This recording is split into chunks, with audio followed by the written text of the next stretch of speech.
Okay, we are going live 50 minutes early. We're going to be sending some links to some various people. There are different individuals who are a part of this that are having family visiting and all sorts of fun things. So we might have different individuals in the space with us. Um, who knows? If anybody wants to DM me and come in here, you can join.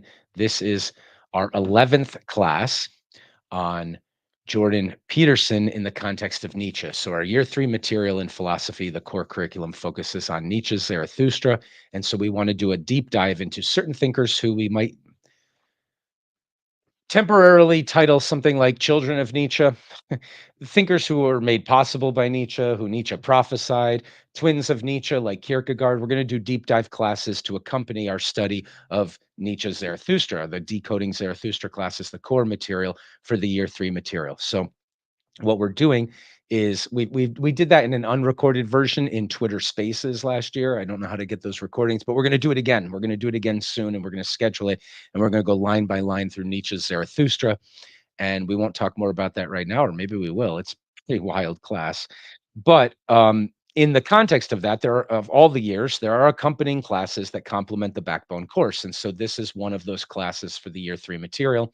So we're going to be doing our year three class of that accompanies that backbone course, which hopefully we'll have a time to schedule starting that again soon, which is a deep dive into Jordan Peterson. And when I say deep dive, it's not like the year two accompanying classes where we do like symposiums. We read the entire works of Plato, and we're going to read, we're going to really meditate with Descartes and go through Aquinas by really reading the whole text. That's what we're doing in the second year. In the third year, it's even deeper than that. In the third year, so to give you an example, this is our 11th class, and we are halfway through the second video of Jordan Peterson's Psychological Significance of the Biblical series, which is just one of the things of Peterson we're going to cover in our deep dive class on Jordan Peterson. So that's fun. Um, for those of you who are joining for the first time, so Zarathustra had this line, "Long verily should we have to wait until someone reawoke thy God for thee." So we're going to look at Jordan Peterson through the context of Nietzsche. That's basically what we're doing. And we're going to try to understand him as a thinker, the ways he thinks, the types of things he thinks. We're going to do deep dives into William James, into Kierkegaard, into Jung, into Jordan Peterson, maybe a few others. So this is one of those courses. So in the slides here, notes on his lecture will look like that with the green bar below it. Discussion about his views will be all one color so we can distinguish them. Um, we'll subdivide his lectures into sections. So we're starting 40, 50 minutes earlier now to catch anybody up who wanted to be a part of this course. There are 10 other videos that we did all this on, but let's just talk about everything we've covered so far, and then we'll start at the usual time. So we'll just subdivide his lectures into sections. So the section will then we're just adding this ourselves, but we'll have that's what these title pages will look like. And then we'll even do questions from the audience and his responses, right? And so those will look like this. Okay. The psychological significance of the biblical stories. So, clue is in the title. That's what I meant to hit. Clue is in the title. He's going to look at the Bible as stories, and he's going to look at the psychological significance of those stories. That's the way he's approaching it. Well, there's a lot to that. And he starts, famously, he takes like three-hour lectures to really get into Genesis. It's like the whole first thing that we went through, he doesn't get to verse one by the end of it, right? So just to even start that part of it, he has a lot to say. And there's reasons he thinks for having to explain the approach that he's going to use and to even justify why a thing like this is worth doing and that type of thing. So that's what he does at the beginning. So let's get into it in the first video. So in his introduction, he's going to talk about Nietzsche and Jung and Freud and Dostoevsky and Moses and Marduk. All of this is about justifying what we will be doing in this course and talking about how we'll be doing it. Intro, what we'll be doing in this course, the argument for why we need to do it as well. So the Bible is a book cobbled together from contradictory sources. He just starts making some statements, right? The Bible, a book, it turns out, is more durable than stone, a castle, or an empire, right? This is a book. We still got it. The castles have crumbled that were built just 500 years ago, maybe something like that. That's kind of an interesting thing to observe.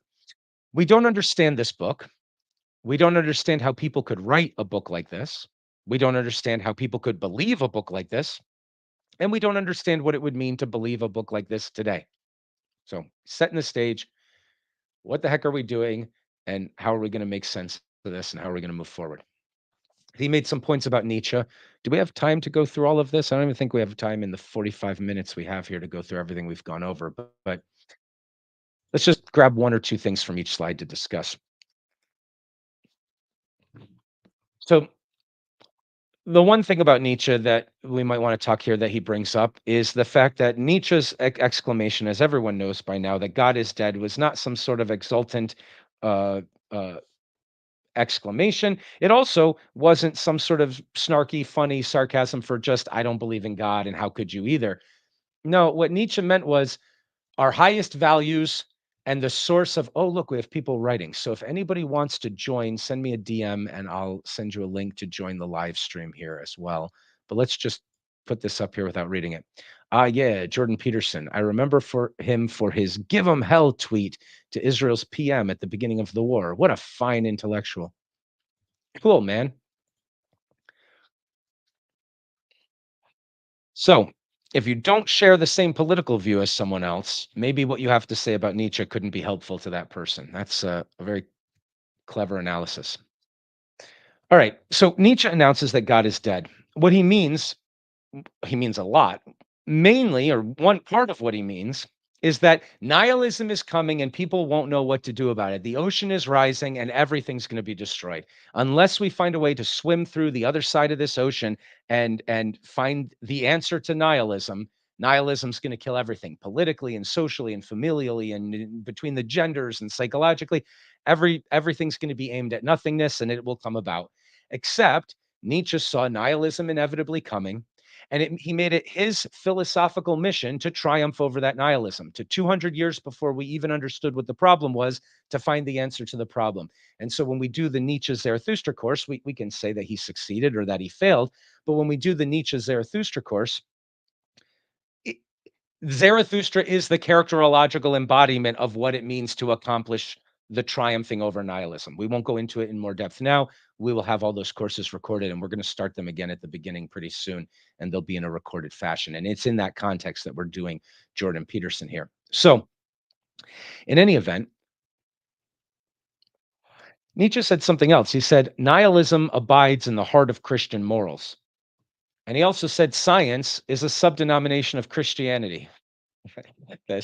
The evidentialist atheists really hate when that's being said. Nietzsche had a hammer for everybody, and he swung it.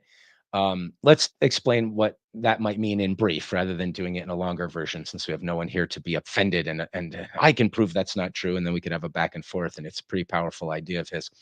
Nietzsche's idea was that Christianity, post Descartes in the 1600s or so, invented this idea of a God outside the universe, a God whose perspective was the explanation for why he could tinker with the machinery of a universe and make it work. He could be outside it. The universe is on his carpenter's table and he's doing work. This creation ex nihilo notion allowed for the imagination of an objective perspective, which of course we can't have. Our scientific experiments are showing us, as Heisenberg has pointed out, that the act of observing disturbs the observed and that you're actually a part of the universe. And there's no such way of measuring it objectively on the ultimate scale. That doesn't mean what we do scientifically isn't valuable, but it's within the framework of a fiction that we know is false philosophically from the beginning. And so it will have its limitations and it's bumping up against those limitations now. So Nietzsche had a lot. He took his hammer to smash the new atheism movement. He took his hammer to smash the scientism movement. He took his hammer against anything in which he found any nihilism at all, because he said, if there's a grain of nihilism, then you're done for because nihilism's coming. However, he set out to develop a total affirmative philosophy, a life affirming philosophy that could say yes to all things, including the things that he was criticizing. We won't go too much more into Nietzsche since that's for that other course. But to understand this idea of God is dead and how the nihilism could abide in the heart of Christian morals, what happened essentially is this: Christianity invented the objective perspective, declared that that was the ultimate and highest way of knowing things, and then turned that attitude towards the existence of God to find that it could no longer believe in a God. That's how we killed God. There's no ocean large enough probably to wash the blood from our hands, right? Whither are we headed? How did we wipe away the horizon? Are we unchained from the sun? Whither are we headed? Away from all suns? Who knows? This is the language Nietzsche uses for describing the death of God and the fact that we murdered him in that way. Now, that is probably all we have to talk about on Nietzsche this time, although in previous lectures we go more in depth and all of that, and so you can find those in the previous videos. It brings us directly to Jung, however, often called Nietzsche's best student, or the best student of Nietzsche at least. So Jung has this idea that this objective scientific language, just like Nietzsche, I mean, look, Jung is a child of Nietzsche. So let's just go say Nietzsche had this idea that that objectivist language is not the ultimate way of describing things. He says famously, he says, "Okay, Kepler, go up to the sun, to the star, and tell it about the dark areas of space that you've drawn out that it has to follow, because you've figured out the law that it must obey." What does a dark area of space in which you will soon be mean to a star? That means nothing to a star. The star won't be in a dark area of space in the near future. You're actually wrong in another perspective. Even if the formula of ellipse allows you to predict and to describe, you're not explaining, and you're also missing at least half the story. Okay, so Jung has this idea that, well, what other language is there for us? We invented this scientism language. Well, wait a minute. The language of dreams is a lot like the language of art. In our Plato's dialogue class from year 2 on Mondays that we start at about 5 p.m. Eastern time, you should start coming to those because we're about to get to Ion on the 22nd of Monday, and we have a couple artists who will be joining us, people whose names you might know, and we will be interviewing them. And they have one of them has a new album coming out, and one of them uh, has a lot of paintings that you might like if you haven't heard of her. So, in any event, we have some artists to come and discuss that. But Jung is looking at art and the way art works, and how it doesn't really follow spatial temporal rules exactly. And he says, well, that's like the dream world, and those follow the same rules. So maybe this is like our dream language talking to us. And then really good artists are depicting things that are written really deeply into us. Like before we start having propositional philosophical debates, before we start limiting them to empirical consequences and developing a science and all of that, these are the types of stories that took poop throwing, rock wielding apes and turned them into cathedral builders and pyramid builders. So maybe Peterson is talking about this and saying, well, maybe we should go and find out how to listen to those stories properly and how to get out their meaning and how to see what's going on there. So we're not again, we're only doing a brief catch up. I usually don't start extra early, but we have different people not able to make it today who are usually in the class. So we're just going to sort of go through a lot of the slides and just talk about one or two little things as we go. There's 10 other videos you can watch that cover all this in greater depth. Um, he shows the way to approach psychologically the narrative of Marduk. Uh, let's just keep moving. So he also talks about his approach. Okay, so this is important. So now that we've got this idea that we're going to dive into an ocean of things that don't even follow causal laws, and how are we going to get truths because they're not even given to us propositionally? How are we to extract propositional truths from that? How will we do that without messing it up or poisoning the entire point of the story and reducing it to something it wasn't? How can we get wisdom if we can't say what the wisdom is in a propositional form? Like, this is dangerous. How are we going to dive into that? I like the rules, right? The rules of right thinking and using propositions, that's a little more secure. We can argue lots of stuff there. Why are you diving out into this ocean of art and myth? And again, in our second year material on the backbone course, we really start with this stuff quite a lot. So we talk about it more in the previous videos here, but when we start the second backbone course, we're gonna go back a long way, and we're gonna look at thinking, how it developed, and ideas that existed in an embodied form in the patterns of beings before we even had creatures that were making statements or singing songs, let alone before they were making impressions and paintings and statues, let alone before they were making arguments and working out the logical consistency of their their advanced view of the world, of the view of the world that they're purporting might be correct, and shaping it with criticism from others and all of that stuff long before we invented science to try and take ourselves and all subjects out of the story, but then see if we can't simplify it enough to make some powerful, accurate predictions about the way things might behave. So we're going to go way back, and we're going to talk a lot about the mythopoetic foundation and milieu out of which could emerge and gave birth to philosophy. And the fact that that philosophy rests upon, or the idea that that philosophy, you can argue it obviously, but that's what we're going to talk about, that philosophy itself rests upon those foundations, and that the whole thing will crumble if we don't have that right, or or we just disregard it and think it's entertainment or something like that. So how do we approach, I mean, this, we're not inclined to go jumping into crazy places like Jung was, right? Jung is like, hey, I'm going to go jump into this crazy place, approaching the subconscious. If you read that book, you will have the weirdest dreams you've ever had in your life. I'm not even recommending reading it. I'm just saying everybody I know who's read it, and it was my experience too, is that basically what he's doing is he's writing in a way where as you read it, your subconscious is being addressed, and it's being told, hey, get a little louder. Let me know what you're really up to. And it likes that invitation. Jung got so far out into the wilds that he says his dream characters manifested themselves in his waking life. So you might not want to read that unless you're aimed at the truth, because things can get pretty crazy pretty quickly. But in any event, Peterson's not doing that exactly. What he's doing is saying, okay, let's dive into the myth of the stories and see if we can't talk about them. Well, if we're talking about them, we're talking propositionally. Okay, so let's extract propositional approximations of part of what the story meant as best we can. And then what rules are we going to have for doing that? Right. And maybe you should just read the story and never talk about it because it's really something you experience, which is, of course, true of art. Right. You can take a flight and go to a museum and stand before a statue of David or of Venus or something like that. And you could just stand there for about 3 hours. Maybe your jaw might be hanging open for a good portion of that. And it's speaking at you, and you can't really put into words what it's saying, but it's telling you a lot about who you are and what sort of personal forces work to make you up, and ways that you could be and to aspire to be, and the power of the forces of this way of being as a part of the community around you, that these deities and these archetypes, as Jung says, they are a part of what make up your environment.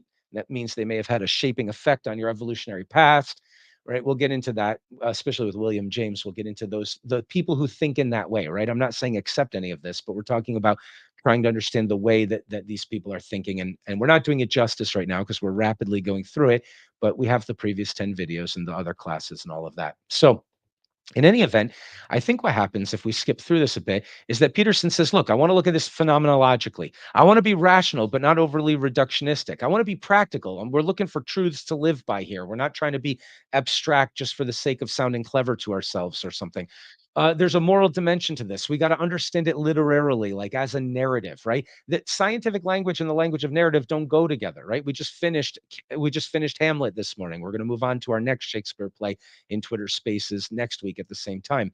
But we just finished a story, and it's a narrative, and it's about characters. It's about meeting those characters, seeing how the characters smash into each other. The sparks that fly illuminate and tell you things about ways of being in the world. That language is starting in the subjective. Scientific approaches have to banish all consideration of the subjective. It's like there's no translation, as Spinoza said, between these two languages, and yet we have them both.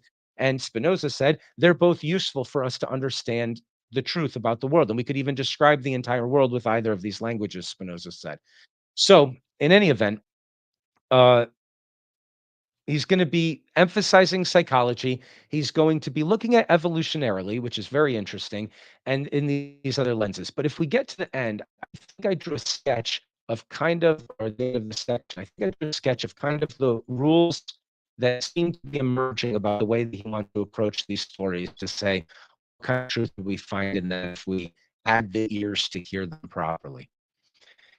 So let me go to the little silly sketch I drew about all of this, and you can find previous videos where we go through all these slides slowly. All right, look, can you just go to the next slide without acting frustrated? Here we go. I got to pause before I switch each one. So we'll just go through the slides as quickly as it'll allow us. Yeah, so I put it at the end here. So he talks about the origins of the text. He talks about a Christian notion of the logos. We can talk about that again in a moment. But first, I want to get to the sketch we drew of Peterson's approach. Right? How are you going to dive into all this crazy language of narrative and mythology and the dream world and all of this stuff to try to get meaning if, like, how do you know you got the right meaning? How do you know you're reading a good story? Like, what are we going to do here? Are there any safety harnesses or rules that we could use? So, again, you can look at other videos to go through this. We're not really starting the class for another 30 minutes, but I just decided to start early and catch up a little bit, everybody, on what it is we've been talking about. And I'm going to try to get to the sketch I drew. I can't believe how far down it is. All right. So we look at Peterson's approach. Okay, so imagine this.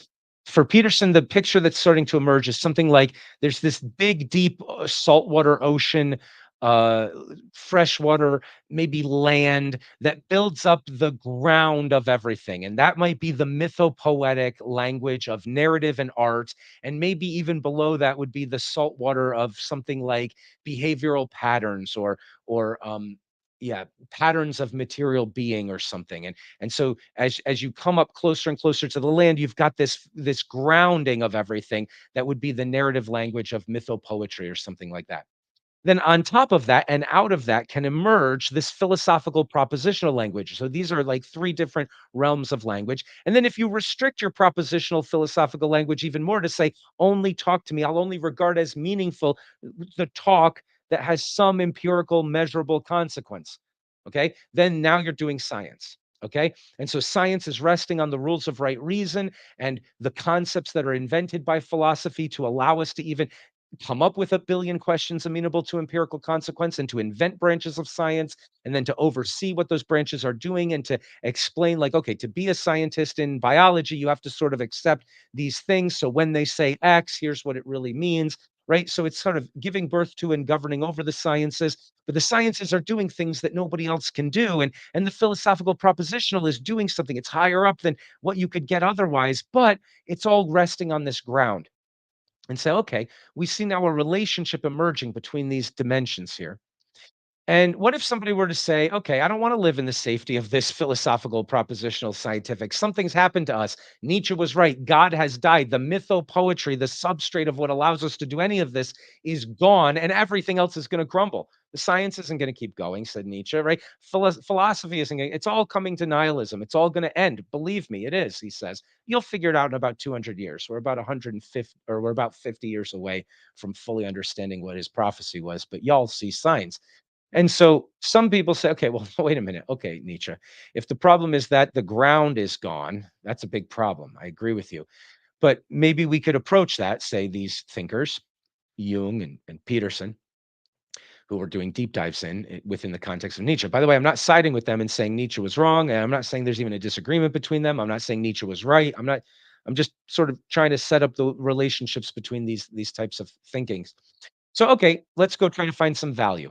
What if what if there's value in there? Why don't we go digging and see what we can find? All right. Uh, if what we think, all right, let's see. Let's drill here to see what we might find. And then the question is, if what we think we found outrageous reasons, this is how Peterson can be rational. How can you be rational if the rules of right reason are contained within philosophy? You're going to leave that and go into the mythopoetry and say, no, it's shouting at us that it's meaningful. We spend more money and time making movies and watching the same stories with the same Jungian archetypes in them. We spend it's way more valuable that we all are living as if it's full of value, but we don't know how to say what it means to us. So let's go dive in and figure out an argument for why it could be meaningful. And maybe we can start talking about the meaning by trying to extract some propositions out of it. Okay, so let's say we found something. We think we found a truth from some ancient Mesopotamian or Egyptian mythology. You can think of that as like the height of, he talks about like, well, okay, really, really great literature, kind of beyond great literature, inspired literature, maybe, revelatory literature, something like that. On that level, Well, let's say we think we pulled out the meaning of the story, but partially, right? It can't be all of it because if it was all of it, then you would have just said it. We're not going to extract the propositions, write them down on a piece of paper, and say, "Here, now you don't need to read the story anymore." No, the story is way deeper than that. But we're trying to find its application to our lives. We're trying to relate to it the way it's in a narrative. It's about relational, characterological things. So, okay, fine. We think we've extracted a proposition. How can we be reasonable? Well, it's a proposition. It's submitted to the rules of right reason, right? If I think the point of Hamlet is I should murder anybody who looks badly at me, I can take that to the ethicist and say, "Here, what do you think of this proposition?" And they can say, "Well, we have the rules of right reason and we can sort it out. And here's our arguments that you're full of shit." Okay, I'm full of shit. What does that mean? Either the story was bad, I was digging in the wrong place, or I didn't listen well. I thought I got the meaning of the story, but it ain't that. Either one of those. Either it's a shit story to read or I'm bad at reading. Okay, fine. So if we're trying to pull out a proposition, the fear is, well, now we're going to be governed by these propositions that came from the chaotic world where spatial and temporal rules don't even apply, right? The God is here, but he's also here, depicted as this type of creature, at the same as that type of creature. That's what's in the paintings, right? Ra is this. We've talked about this, but Ra is like this great cow that's also the firmament over the top of Egypt, but he's also three other places in the painting as different things. It's like this is the dream language of insanity. We can't just live there, except it's not insane, says Jung. It's actually the grounding of all the notions we have that make up what we are. We're playing out their stories, even if we don't know it. So let's get familiar with it. Let's sort it out and figure it out and these are the gods. They float above us. Let's hope that Mount Olympus can be well organized. All right. But what we can do if we're approaching that world and we think we've got a proposition, we either dug poorly or in the wrong place. If it's well, let's submit it, right? If it has empirical consequences, right? I think it's true that if you fill a bucket with urine and leave it in a sand pit where a donkey has died for 16 weeks under the light of a full moon at least 4 times, and then covering it when the moon is not full, you will get gold.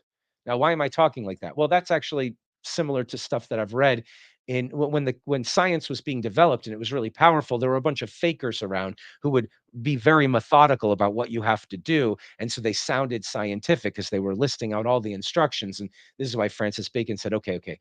Rule one: everybody put your name on your paper because if you're full of garbage, we want your reputation to be destroyed." That's how he developed peer review and he developed that anyway. So in any event, um, how do we know that? So if I think I've extracted from the story a truth that has empirical consequences, great. The scientists are the final arbiter of that. Let's take it to them. They can figure out some experiments and run it. And if our truth outrages the outcome of their experiments, we're wrong. We were digging in the wrong place. The story isn't a good story, or we're really bad at extracting accurately the meaning of the story. We're not reading the story properly, right? So this way you can be chained to like a safety like what was it? The I hate getting old and forgetting words. The divers, they go in, they're tethered, right? They're tethered back to something a little bit more secure. So we're not going to just dive in and the story means whatever we want it to mean, and we feel justified because this is my story and it means everything I was hoping it would mean. It's like no, if you're making propositions out of the story, ethical propositions, if you're talking about things with empirical consequence, we already know how to deal with those statements. So extract them from the story as best you can, present them to the final arbiters of ethical propositions, the philosophers. You have to make an argument that you're right. You don't get to just say it came from the right story, so therefore it's right. Maybe you didn't read the right story properly. It's basically like that. So that's interesting. This is sort of his approach. um, somebody could just pull something out of their pocket and say, "Oh, I think I found something really valuable." No, you didn't. You just made it up and you want to make the story seem like that. This is actually one of the objections that people have to diving into ancient mytho-poetic texts is that I've heard this before. One philosopher told me, well, the Nazis were really into mythology. I said, "Yeah, of course, just like they were into Darwinism." Turns out that if you have an ideology and you're an insane person and you're like, "Hey, everything always looks like I'm right about everything because I'm way on that side of my model will be imposed upon everybody because it's ultimately right and everybody exists to prove it's right," that you do the same thing to texts when you approach them too, right? So do we throw out science and biology and Darwin because the Nazis are bad understanders of biology, and so they say, "Oh, look, this also proves I'm right," and that's the whole point of it. No, we just say you're bad at doing science and bad at understanding the implications, and you make more out of implications that aren't even there within the discipline. You don't understand what the scientific language is limited to. Okay, they say, "Well, I read all the ancient mythopoetic texts, and they all say that we are the noble race, the great ones, superior to all, and we should get." Of course, and I say, "Okay, yeah, of course that's what you found when you read those texts because that's what you brought to them when you went there." Okay? It doesn't mean that you're reading them properly and getting truth out of them. Now, the objection still holds, right? How do you know we're not doing that, right? How do we know that when we go and approach these languages that aren't just written in propositional form and aren't straightforward to susceptible to the rules of logic, how do we know that we're getting actual meaning and wisdom and truth out of them? I forgot to send the link to the student today. Shoot, I should do that. All right. Well, so basically the method that Peterson is that's emerging as Peterson talks about how to do this is look, I'm going to try to be able to talk about what I think it means. And he always uses this phrase. It's a really key phrase for all of this. The story means at least that much, I think. Okay. That's two qualifiers. The story means at least that much, I think. Right? I think it means something like that, right? So he's speculating because he knows he's in the realm of speculation. This isn't the realm for saying, "Our, the outcome of an experiment is like this," right? It's not like that. You have to be humble, and you also have to say, and we haven't rehearsed this now, but you can watch the previous lectures and look at the other slides. There's a lot of reason to be humble because Jung and Nietzsche and these guys have developed a way of understanding that these stories are infinitely profound. You don't go to them once and get their approximate meaning and not go back again. Every time you go back again, you get a deeper understanding of that same meaning and how it applies to more than you thought it did. And it's just you can't sum them up. The reason they're written in the language of narrative is that language of narrative is characterological, and characters are persons, and persons are infinite. Persons are not something that you can make a cartoon summation of. How do I know that? Well, let me tell you. You've been married 65 years.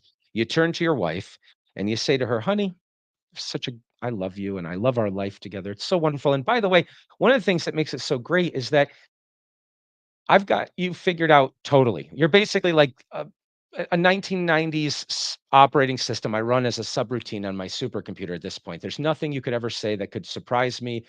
This is great. Isn't it great to live like this? Well, if you're foolish enough to say that, you might be foolish enough not to notice the look on her face. But I can promise you within 2 weeks, you're going to be very, very surprised. That's not the nature of being a person. Having a personality and being a person is not something that's that simple. And the language of narrative is the language of characters. And it's the language of so it's like, okay, I understand Hercules. Why? Because I know how he acts when he smashes up against this other character. Great. Well, use the law of combinatorics and smash all the characters up against each other in all the possible ways of okay, you get it? It's endless. It's bottomless. What you get out of the insights as well. Apollo's good over here. He's not so good over here. Oh, I'm quite surprised that when dealing with this problem, he acts this way, right? So that's the nature of the language. The nature of the language, it shouldn't even surprise us, actually. I mean, there's more to say to it because it is quite a surprising thing that a story can be that profound and that every time you go back to it, it can mean more and that it can mean the same thing on every level of analysis. That one we won't talk about right now, but that puzzled me for a really long time. And we might have an opportunity to talk about it later. Is that like on a galactic and intergalactic level and on a subatomic level and on an international political level and on a psychological between left and right hemispheres level and on a masculine to feminine relationship level and on a familial level and a social level. And it's like on every single level, the story of Cain and Abel is sort of saying the same thing. How is that even possible? If you gave that as a job to somebody to say one thing that's true on every possible level of analysis, well, that would be a good use of your time. You could spend an entire career trying to come up with one such thing, or you can realize that perhaps, possibly, there are truths like that are in these ancient mythopoetic texts. And so there's some Jungian keys that kind of emerge out of this course. And we haven't really made some slides just on the Jungian keys, but I'm talking about a few of them. What I mean by Jungian keys are keys, essentially, what they are tricks to turn your ear into the kind of ear that can hear. Remember when Christ is giving a story and he says, "To him who can hear, let him hear." to him who has ears to hear, right? So Jung is sort of developing some keys to approaching the story properly to unlock their meaning. And if you read a story like an ancient Greek mythological story about the gods, it's I tried every 18 months of my life. I would get the instinct that there was deep value and meaning there. And every time I went back after a few hours of trying, I'd be like, who could believe these stories? They're just, what's the point of these stories? I just tried and tried and tried.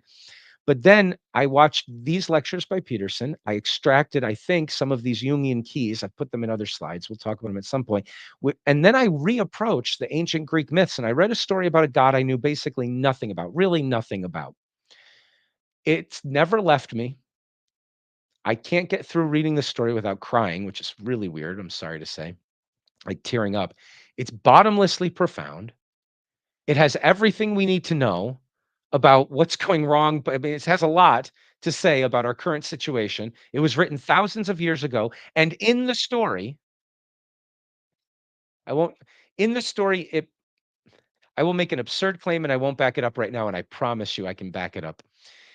In the story, it prophesies that if you forget the lesson and the meaning of the truths of this story, which we did do in the last century, nuclear weapons will be invented. The way it's been put is new fires will come into the world. Nuclear fire, genocide, Holocaust, these are words that had to be redefined or given meaning for the first time in the last century, right as politically we did the exact thing of forgetting the point of that story. So I won't talk about it any more than that, but new fires, fires like you've never seen before have come into the world at the time that we turned a back on something that even the medieval kingdoms had the wisdom not understand. So we won't talk about it more, but it blew my mind. I was hit by a tsunami of meaning. It's insane. An insane, profound amount of meaning just overwhelmed me by looking at one of the stories. I was like, holy crap. So I had spent 15 years every once in a while trying to make sense of those stories and then just giving up after a few hours. Like, so there's something to this, I'm saying. All right. In any event, so you get the truth and you say, does it work? Remember, from a more profound source, but did I word it and construct what I think I found correctly enough to pass the test of reason, right? You can submit these ideas that you're speculating and stumbling through to try to pull out. So we don't have time to go into all of this. More rarely, again, like we said before, if it has empirical consequence, you can do that. Again, this is a two-sided thing, right? We're not submitting to the absolute authority of philosophy and science. We're saying, well, philosophy can be wrong and it can make mistakes, but you know, give me some reasons. You got to give me reasons that this is not reasonable, right? So we have to have a conversation still. You don't just look at it and pass it off. I'm going to try to make a case for it. We'll see what happens. The same scientifically. Like, look, this seems to have an empirical consequence to it. That's very rare to get something out of this very different language. Maybe I'm mistaken. I'm probably really mistaken because I don't think it's a science textbook, really. But what do you think? And then they'll do their tests and at that point, they say, yeah, it's just that's you read the story wrong, most likely. However, remembering it's a two-way conversation, science does have its limits. So the scientists can't then say, oh, and it also means nothing else that could be profound and a truth to live by or anything like that, right? But if you think you've found an empirically consequential statement from the stories, which will be very rare, the scientists are the final arbiters of that. Okay. More regularly, the type of thing you dig out is a truth to live by, which makes them outside the regimes of needing those things. But also, if it's a proposition, you better understand it philosophically. Okay, so we won't go into any of the other material. We've done 10 other videos, and those slides are covered and all of that in those other videos. We have only 12 more minutes before we start. We usually don't start early to do all this, but that's a some taste of what we've been talking about for 10 hour and a half sessions so far. This is our 11th class, and we're in the middle of his second video now in our deep dive third year course of focusing on thinkers who were influenced by or prophesied by Nietzsche and who make use of an allusion and reference to Nietzsche's ideas. That's what we're doing in the year three material. The only year three class we have going on right now is this course, which is one of those accompanying the Decoding Zarathustra Backbone course. The year two backbone course, we're not doing either right now, but on Monday, we're doing a class that accompanies that, a symposium type class where we're reading all of the works of Plato. We've read 4 dialogues so far. We'll be reading a fifth on Monday. On the 22nd, we have two guests coming because we are going to be reading Plato's Ion, where he's discussing with an artist the nature of their art. And I've had lots of conversation with these two artists. You may know at least one of their names. And we've had lots of philosophical discussions, smoking cigarettes and hanging out. And I've asked them lots of questions about how they do their art. And it seems to me that inspiration and connection with the muse is the most accurate and straightforward way of describing what's going on. And so in Plato's Ion, it's clear that Ion doesn't know how he does his art, but he has a conversation with Socrates, and it comes about that, oh, okay, there are certain people who are very good dreamers in that Jungian sense, and they can sort of those images exist, right? They were written into you. They're your subconscious, right? Children dream of dragons, even if they've never seen one. It's like this is written into you, and there are very good connectors with that realm who have the ability to see what it looks like just well enough, what the form and the picture. This is what Venus is like, that they can sculpt it, and then you can go and look at it and be like, oh, wow, I'm something meaningful is happening here. It's shouting something at me. I don't know what. Or David, right? Looking at that stone, which, like Cupid checking out the tip of his arrow, like, "Yeah, I'm conqueror of, I fly higher than Zeus and Apollo and Hercules and Mars," just this like a way of being masculine and a strength that exists in the world, and it's been depicted in that way. And Venus, this really powerful kind of this powerful feminine strength and power, and you can just sort of see it in the way it's depicted. And you can't exactly you could talk for hours about it, but it wouldn't be the same as just looking at the art. Okay, so why did I get talking about art? So Plato, Socrates, the character, is talking with Ion, who's this artist, and he's saying, like, look, you other people read the same scripts. They just read it sort of blandly and they read it out, and people pay $1 to go and listen to the script being read. But when you come to town, everybody pays a lot of money to come and listen to you say the lines, right? It's not just reading, you're doing something here. And you're like, you're the top of the heap. He goes, well, I know more about the stories and all. He goes, do you? Because there's some scholars over here and they know a lot more than you do about the stories. And you don't know anything about any of the stories except the one that you are the enactment of and are connected to. And it's almost more like you have a relationship with one muse. All right. And so it comes about. In any event, we're going to be reading that on the 22nd. And every Monday we're reading Plato's Dialogues, but we're going to be reading that one on the 22nd. And then we're going to have two artists, one of whom you may have heard of and has a new album coming out. And we may even listen to little bits, or I'll ask her questions about some of the lyrics. We'll have a nice long discussion with one or both of those artists. I think both of them. So you might want to start coming to those Plato readings, but that's a second year course. And then most of what we're doing is first year material, where we're cherry picking little essays and talking about different subjects. So our backbone course is introducing us to 8 major fields of philosophy and getting a general overview of the subject. So on Tuesdays, we're continuing that. We've done the existence of God, free will and determinism, the mind body problem, just a general introduction. Here are the camps. Here's sort of the ways they reason.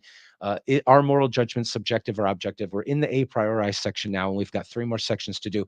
Accompanying that class are deeper dives, but are still introductory, get to know the battlefield more better classes. On Thursday, we're doing philosophy of mind. We've just gotten into behaviorism. It's a pretty rock and roll course. And on Fridays, we're doing philosophy of religion. And that one's pretty dang awesome too. Feel forgive my language. I know I cursed earlier too. So those are classes that are available. On Wednesdays, we're doing a literature class where we're reading right now so we've got different scales, right? If the literature we're going to look at today, and we're going to look at it as literature, but as literature as highly impactive and significant. It's like revelatory literature, right? That's the Bible says. On Wednesdays, we're reading something maybe 2 levels down, which is still 2 levels above just good literature, which is The Thousand and One Nights. And not only are we reading The Thousand and One Nights, and we've done that 3 times, we're going to pick up on the Porter stories next. We're talking about the stories and the stories within stories and the story of the storyteller who tells the stories and all of that. But we're also reading other works that we're influenced by, make allusions to, related to the Thousand and One Nights. And the first one we're reading is Salman Rushdie's 2 Years, 8 Months, and 28 Nights. So we've read 3 chapters of that, while we've also read up through the fisherman's stories and the introduction and everything in the Thousand and One Nights. So we'll keep doing that on Thursdays. Mondays and Thursdays classes, immediately after they're done, I'm starting an open Twitter space for everybody who's watching to come in, grab a mic, and add your 2 cents. Tell me what I'm wrong about, point out things that we missed, argue about stuff. share some historical and literary insights that we were blind to and didn't discuss. Whatever you want to do, come in and talk at the ends of those two. The rest of this is streaming. Now, as I said before, our regular students for this class are both detained today with family from out of town. I forgot to send the link to the new student who is going to take their place today, and I should have done that. So bear with me and I'll send it because we only have 5 more minutes till we're supposed to start. And I'll check my DMs on Twitter if anybody else wants to come in here who doesn't want to hijack it with a bunch of bullshit. Oh, by the way, you're welcome to try to hijack it with a bunch of bullshit, but you're not going to feel good about yourself or look good when you're done. So I would advise you not do that. But I really do enjoy how you forced me to respond to you. So you can do that, but it's not really ideal. But if you'd like to come in and disrupt everything and be a pain in the butt, you're more than welcome to try. If you have any wisdom and you would like to say, hey, I don't know anything, and the guy talking up here doesn't know anything, and none of us know anything, but it would be worth trying to figure out some stuff, then go ahead and come on in here and we'll look at these stories together. I'm going to remove these slides because we don't need them any longer. I forgot to send this earlier.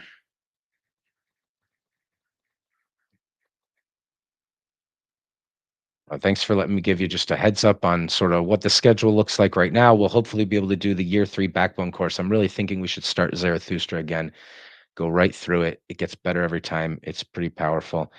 That's the year 3 backbone course. Oh, another announcement. We have another professor. There's a few I'm talking with who want to come in to start building this whole curriculum and this university. All of this stuff, by the way, is just being live streamed on Twitter. I want 1 or 2 students in every class that are on the live stream. We're not trying to become a popular thing, and we don't want lots of people involved. What we're doing is getting through in these 3 years the core curriculum, and there's lots of other classes coming, but a website's being built, and it's going to be basically a free or nearly free university for anybody who wants it. That takes you up into a master's level of education. These are just specific classes that are part of a core curriculum. There's a lot more we could talk about. I'm not going to talk about it now. However, I'm in communication with some professors who want to come and be a part of all of that. And one of them has been putting together one of the most impressive classes I've ever seen. I'm going to go through it again with him. And it is to explain, teach you to derive, understand the consequences and the meaning of Gödel's incompleteness theorem. Everyone's talking about it. Almost everybody's talking about it inaccurately.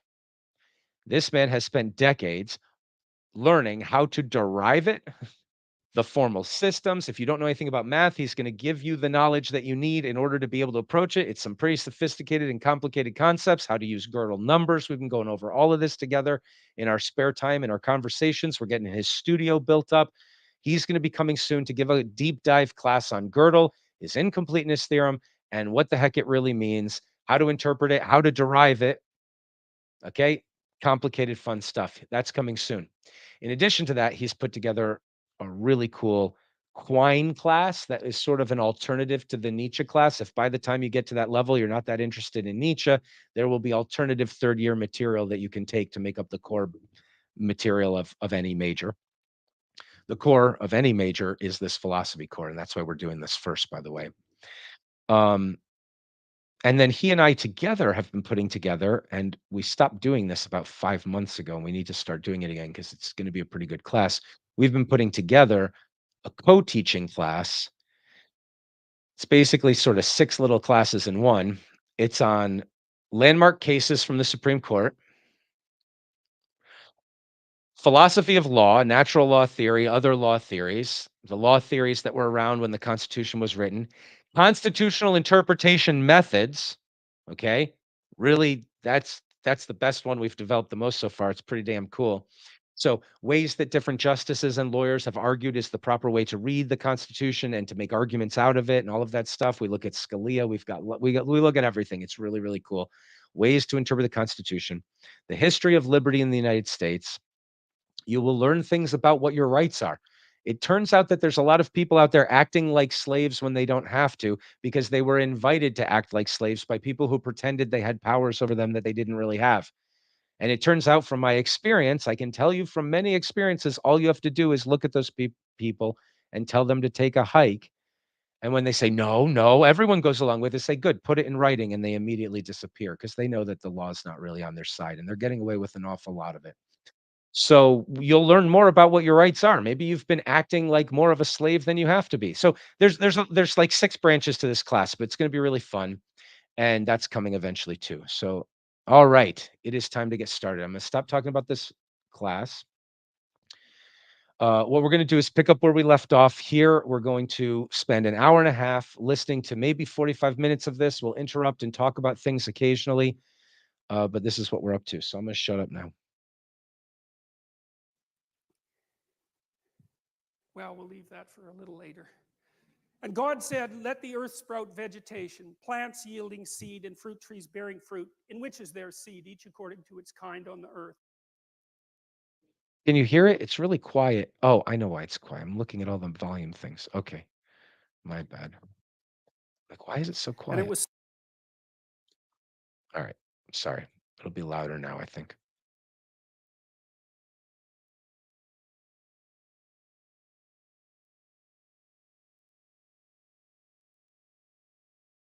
I've downloaded this so that we don't have to worry about buffering, Google. You're kind of annoying the heck out of me. It's been downloaded, Google. Google's days are numbered. When you found your and become successful by helping people find what they're looking for, and now you're in the business of hiding from them what they're looking for, your days are numbered. So we won't have to tolerate Google's bullshit for more than about 3 to 5 more years, I think. But for now, let's tolerate their nonsense and see if we can't get this working. Did the whole internet die or something? What is going on here?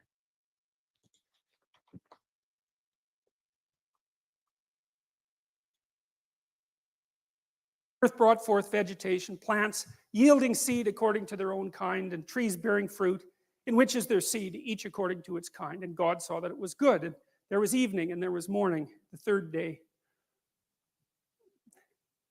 I like that. That's You see, it's interesting, these old pictures, eh? Because if you look here, you got this halo around God's head, and you've got this split again between night and darkness, and God's right on the border between the two, and that's the sun, right? That's what a halo is. A halo is the sun or the moon.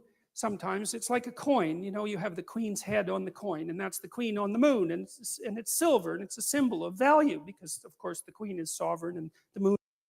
Okay, we talked in the I'm glad this accidentally happened. We talked in the intro that we normally don't do, that sort of catch-up thing, that there are Jungian keys for understanding these stories. Well, Peterson is employing one right now, so we may as well talk about it before we listen to what he's saying. Imagine not understanding this and thinking he's like, it's like the sun and it's like a queen, it's like the moon, and it's also like a coin. Like, what the hell are you talking about, man? Okay, one of the Jungian keys. Okay, so here's something to notice. Freud, a cigar is sometimes a cigar, right? That's the famous joke quote from Freud that everybody knows. Okay. Freud is saying, well, let's do psychology. Let's talk about your dreams. Those are narrative, they're story, right? And I'm going to try to understand what it is that this truth is that you don't want to see, and it's trying to be presented to you in a coded fashion in this dream because you won't deal with it straightforwardly and propositionally. That was Freud's idea. Jung's idea is no, you don't have the idea. The idea, you don't have words for it. You don't have a proposition for it. You can't articulate it. You can't wrap your mind around it yet. The dream understands something you don't know. And so it's using its language to make it as clear as it possibly can. It's not trying to code it, it's trying to make it as clear as possible. So for Jung, and here's one of the Jungian keys, look to the symbolism itself. There's something, it's not okay. So we talked about this last time. The language isn't to be decoded because it's pointing at something other than what it is. It's pointing at itself, which is what it is. So the difference between a sign and a symbol is a sign says Disneyland, next left. It's words, nothing about Disneyland in there, except that the words tell you information. That's where I go to get to Disneyland. But a symbol would be Mickey Mouse's head with the ears and an arrow pointing that way. There's something of what you're looking for that you're encountering and engaging with right there when you're engaging with the sign, with the symbol. Okay. So that's a difference between symbols and signs. All right. So for instance, let's just take one example that made me curious because again, I'm approaching these ancient Greek myths and I'm not understanding any of it. And I'm reading this one story, and Cupid plays a role in it, and he shows up and he's got a bow and arrow. And the other character says, "Hey, what are you using a bow and arrow for? You should use fire, like your mother, Venus. Fire is what inflames the souls of lovers. Why do you have a bow and arrow?" And I thought, yeah, why do you have a bow and arrow, Cupid? Mm, Arrows give sharp pain. You're walking around your house and you stub your toe. It's kind of like being hit with an arrow. It's a sharp pain. You're thinking about what you got to do later, what you got to clean here, what somebody's asking you to come in the other room to deal with some crisis, right? You've got a whole world that you're considering, and the moment you stub your toe, that's your world. Your world is that. Okay? Cupid gives you a sharp pain that changes your world. Your world is now this. You had a lot of things you were thinking about and doing. Now this is your world. Now, that's not all it means, but that's part of what it means, right? There's also arrows come out of the blue. You don't know where they're coming from. It's not like Cupid has a sword and he walks up to you and he says, "I shall impale you and force you to be in love." No, it comes out of nowhere and boom, it hits you when you're not expecting it, right? There's other things. The more we look at the symbolism of the arrow, the more it starts to, oh, that's why when somebody came up with the idea of depicting it that way, it really stuck and it really expanded and everybody kept doing it. Nobody tried to change it. It's developed itself over time because it's saying something true of the nature of the thing that character is. Okay? That's the example. So now that we understand this Jungian key, we won't go more into Cupid's. Moon, sometimes it's like a coin. You have the queen's head on the coin, and that's the queen on the moon, and it's silver, and it's a symbol of value because, of course, the queen is sovereign, and the moon is the sovereign of the night sky, and gold, of course, is the sun, and gold is pure because it doesn't mix with other metals, and it shines like the sun, so it partakes of the sun, and God partakes of the sun because there's something about whatever he represents that's associated with consciousness and illumination and enlightenment. And it's that force of illumination and enlightenment that's right on the border between these two sets of phenomena. And that's kind of what that picture is trying to present. And so, it's a metaphor. That's one way of thinking about it. But it does, again, allude to the underlying idea that there's something about consciousness that's integral to being itself. And God said, "Let there be lights in the expanse of the heavens to separate the day from the night, and let them be for signs and for seasons, and for days and for years." I mean, that's a remarkable bit of writing there too, because you just think about how bloody long it took our caveman ancestors to look at the night sky and start to figure out that there were repeating patterns across years that enabled them to mark the seasons. I mean, I just can't imagine how they figured that out. It's that the degree of careful observation that it took.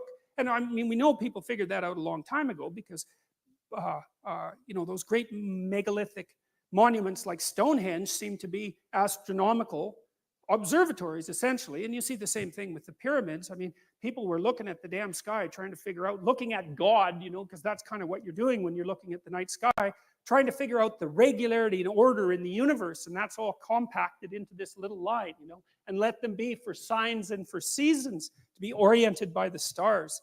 Amazing. And then let them be lights in the expanse of heavens to give light upon the earth. And it was so. And God made the two great lights, the greater light to rule the day, and the lesser light to rule the night, and the stars. And God set them in the expanse of heavens to give light on the earth, to rule over the day and over the night. And so there's an idea of sovereignty there too, right? That there's an analogy between the ruler and the heavenly bodies that light up the darkness, essentially. And that's a really interesting idea too, because it took us a long time to come to terms with, as I mentioned last week, to come to terms with the idea of sovereignty itself and to decide what constituted valid power. And it's not power. It's not power. It's authority and competence, and not power. It's not dominance either. It's more sophisticated than that, because the people that you want to rule aren't people who have power, because power just means I can hurt you and you can't hurt me back. That's not what you need from a ruler, even though it devolves into that from time to time. What you want is the kind of wisdom that illuminates the darkness, and to associate the sovereign with the heavenly kings of the light is a perfectly reasonable thing to do from a metaphoric perspective. And that's an ancient. I hate to do this because we haven't done this at all, and we're 11 videos in right now on Jordan Peterson. But I want to do a side conversation about Nietzsche's notion of will to power, since it's relevant. Because often people think, and we'll see when we go through decoding Zarathustra, you'll see how correct this is, and I won't fully justify it right now, perhaps to your satisfaction.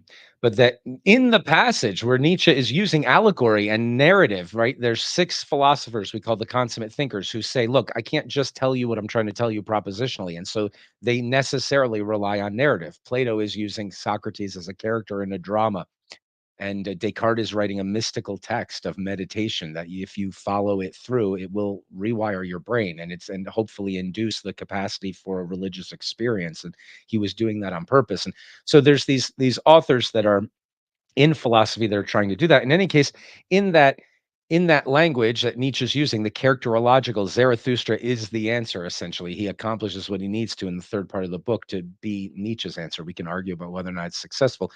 But when that character is providing allegorically in that storytelling way the answer to all things as will to power, he sets it up absolutely in opposition, in contradistinction to the idea of dominance. That's he uses that amongst other ideas to say that's not what I'm talking about. You can see what I'm talking about by seeing how wrong that is. That's wrong in its nature. Not it's not just wrong to think that I'm talking about that. That thing isn't the solution I'm talking about. So a better translation of will to power, which again, we won't go into all the text right now to justify it, but I'll just leave this with you.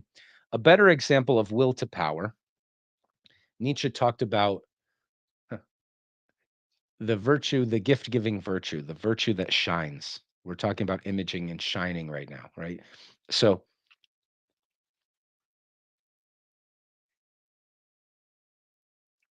it's more like all things are the expression of their capacity to actualize their own ability, their power to make themselves felt in the universe. That's what they are to the degree that anything is. It's participating in the creation.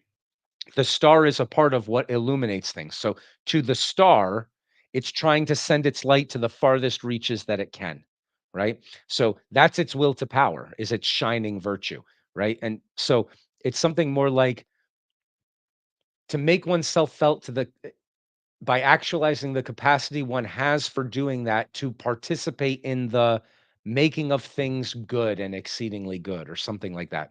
So we won't talk about it more right now, but we'll just address the fact that we're talking about Nietzsche or Peterson as child of Nietzsche here.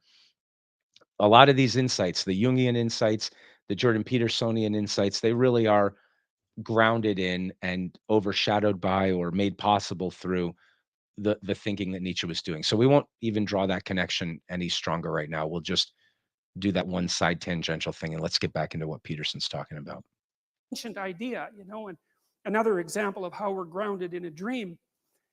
And God set them in the expanse of heavens to give light on the earth, to rule over the day and the night, and to separate the light from the darkness. And God saw that it was good. Another emphasis on the fact that it was better that there was something than nothing. And maybe you could consider that the declaration of the cosmos is something like, well, it's better that there's something than nothing. And well, how do you know that? And I guess the answer to that is that there's something instead of nothing. And I know that that's not proof, but it's still a remarkable fact that it happens to be the case, and no one does know why that is. And so maybe we should go along with it and see what we can do with it, and see how we could make it better, because we certainly could if we were really committed to it, and we shook our resentment and our anger and our hatred. And I know there's reason for all of that, because people do suffer terribly, but God only knows what being could be like if we all contributed to it to the best of our ability. God only knows what we could conquer, and what sort of magnificent cities we could produce, and what things we could eradicate from the suffering of the world.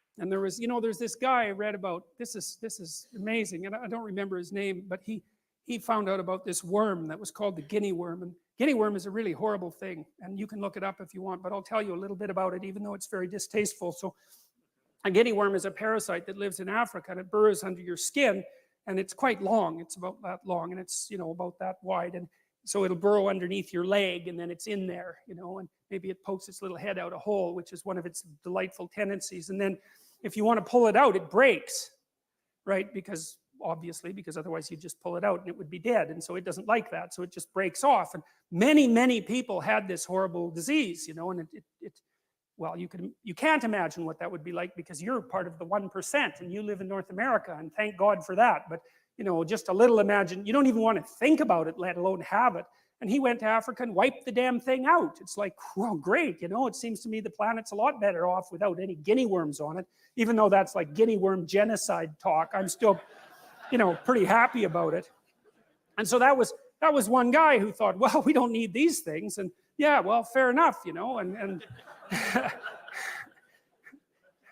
yeah, well, so good for him. Like, he can die thinking that the world's a better place than it was when he first popped out. And so good for that. I think that's a good aim, I think, is to think that when you're on your deathbed, and you can look back and think, well, there's a little less suffering in the world from here on out than there would be if I had never existed. And that's a lot better than the opposite, because it's certainly possible, say, if you're Stalin, to ensure that there's a hell of a lot more suffering in the world than there would have been if you hadn't lived.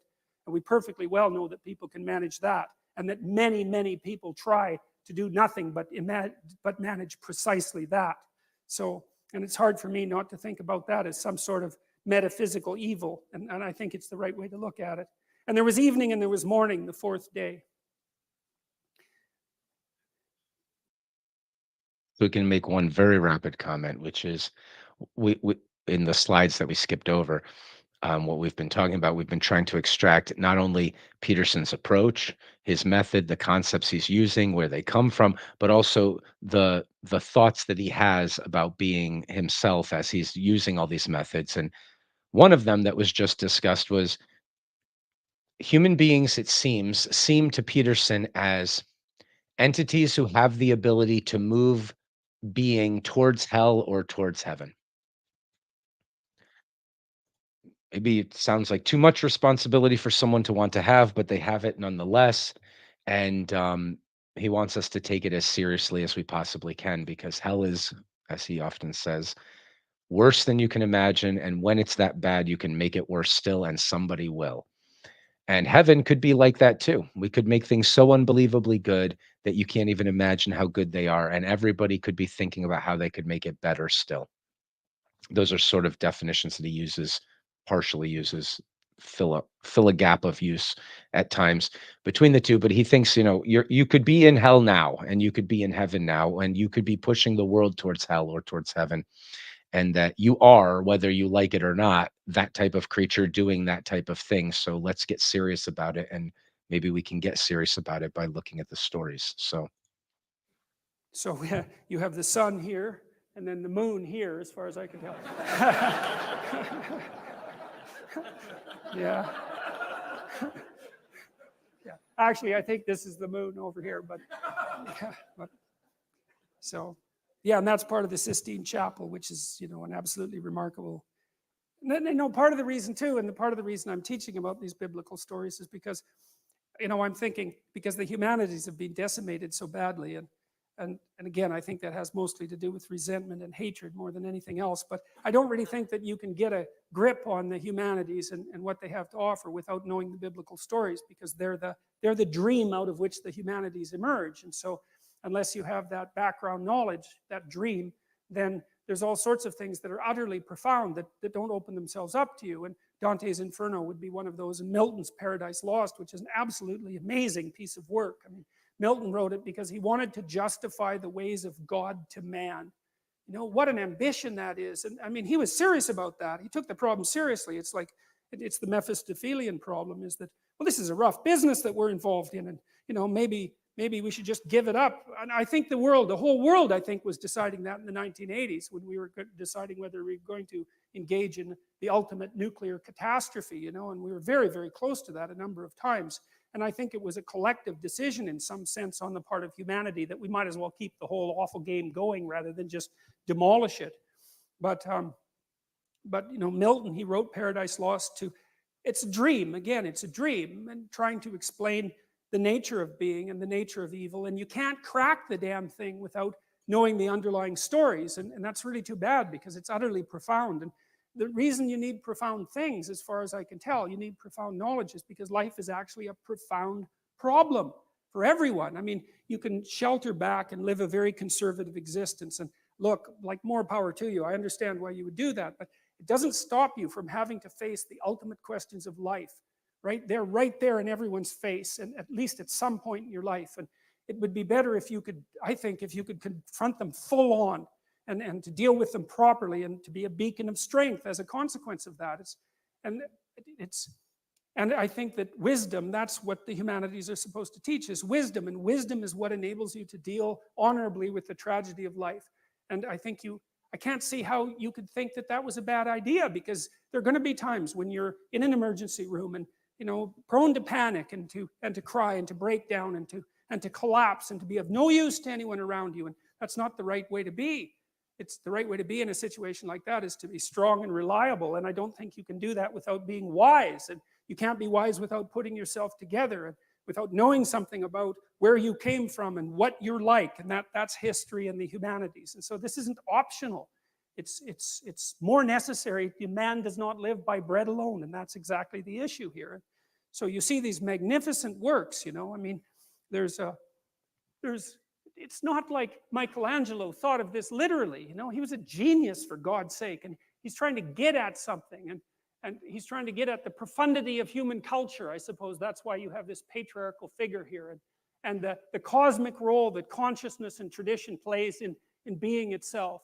And it's ennobling. And you think, people, religious or not, people, hundreds of millions of people come from all over the world to Rome and go through this little tiny chapel to look at this. There's something in it that everyone needs to see. It's not just beauty, it's more than beauty. It's that which feeds the soul. And everyone feels that, even if they can't explain it. So,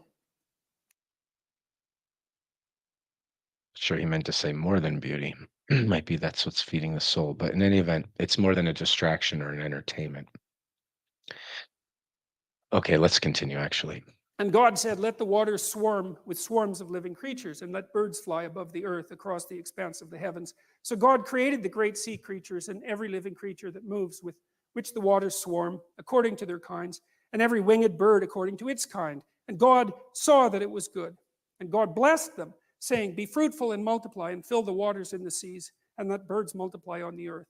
And there was evening and there was morning, the fifth day. And God said, "Let the earth bring forth living creatures according to their kinds, livestock and creeping beasts, creeping things and beasts of the earth according to their kinds." And it was so. And God made the beasts of the earth according to their kinds, and the livestock according to their kinds, and everything that creeps on the ground according to its kind. Kind, right? That's kin, right? And to be kind is to treat others as if they're your kin. And so, according to its kind. And God saw that it was good. That's continually represented over and over. God said, that's the thing that calls being into existence. And God said it was good, and that's the fundamental judgment about the nature of reality. And, one of the things. Pause for a quick moment. I was reminded by something he said a while ago that we had a class on Ovid's Metamorphoses where we were attempting to go through Ovid's Metamorphoses, his creation narrative of how things came to be the way they are. And I stopped doing that a while ago, but I think we should pick it up again because we're trying to approach it in the same Jungian kind of way. It's sort of like this type of a class, at least. I'm not a psychologist, so I won't have that type of insight. But this type of a class of approaching it with those same Jungian keys of looking at the meaning of the ancient Greek mythology. And so we'll probably start that up at some point when we can figure out the schedule. Um, that being said, um, there's something else about what he just said there. Shoot, I forgot it. Things that happens in the translation, in the movement, let's say, from the Old Testament to the New Testament, is God is obviously blessing creation. Ah, right. Okay, so we haven't done this in any of the previous classes. Now we're going to do it twice in this class. A quick, since we're doing this in the context of Nietzsche, and we do the Nietzsche backbone course for year 3, where we go through decoding Zarathustra line by line. Um,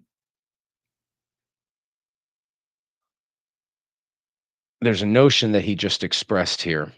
Let's go back to it and listen to it again real quickly here. being into existence, and God said it. So the God perspective, looking so he's making things, he's calling them good, and then he's looking at the entirety of creation and he calls it exceedingly good. Nietzsche saw nihilism as rising up, as being a threat, and he wanted to philosophically 200 years before everybody else realized, he prophesied that this is really a threat and this is what's coming, find the answer to it. But he didn't allow himself to have an easy answer because it's a big problem. So what he set out as the only way of answering the question would be a total life affirming philosophy. In other words, he wants to be able as a man, right, as Descartes says, as existing in between these two extremes of the great I am and potentiality, which is non-being aimed at being or something, whatever this is, this yin yang symbol that emerges in all the consummate thinkers. Nietzsche's or Jordan Peterson's perspective is chaos and order, and the line between them where we dwell. In any event, from that perspective, what he wanted to do was accomplish a philosophy that could look at everything and make the same pronouncement and say, from this perspective, apart from God, apart from a Humean, maybe more satanic perspective, or a more Hadean, let's say Hadean perspective, but those are the extremes. So we can't really live there, maybe. But from this Dionysian middle ground, I want to be able to accomplish what's necessary to look at everything and say, yes, it's better that it be than that it not be.